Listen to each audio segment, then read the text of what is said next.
Hello everyone. This presentation explores the parable of the sower from Matthew 13, Mark 4, and Luke 8. Through this teaching, Jesus reveals how people receive and respond to God's Word. Each gospel gives us a slightly different angle, yet altogether they paint a powerful picture of spiritual growth and transformation. The parable of the sower is a simple story that reveals profound truth. Jesus describes a farmer scattering seed, representing God's Word, on various soils that symbolize the human heart. The story teaches that while God's Word is unchanging and full of life, its fruitfulness depends on the condition of the heart that receives it. The first soil is the path, hard and resistant, where the Word is rejected. The second is rocky soil, where faith begins but withers without depth. The third is thorny soil, where worldly distractions choke the Word.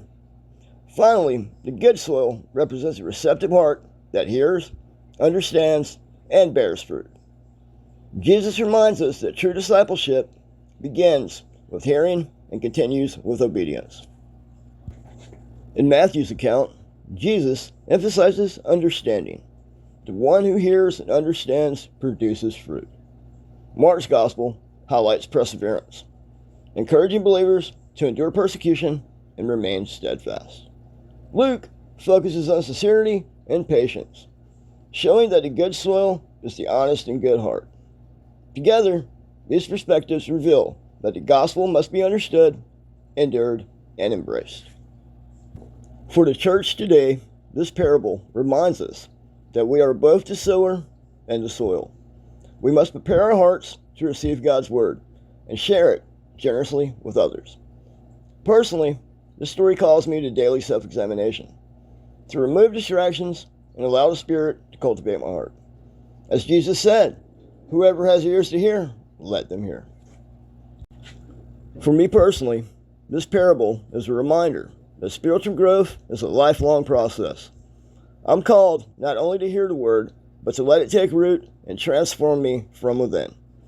As I reflect on Matthew 13, I'm reminded that understanding and fruitfulness come from both grace and perseverance.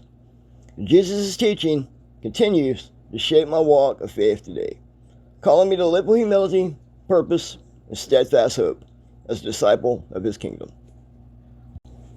These references include works by Strauss, Brown, and Green, along with the NIV Bible, which guided the analysis and application of this presentation. Images used in this presentation were digitally created by myself. Thank you, and may God bless.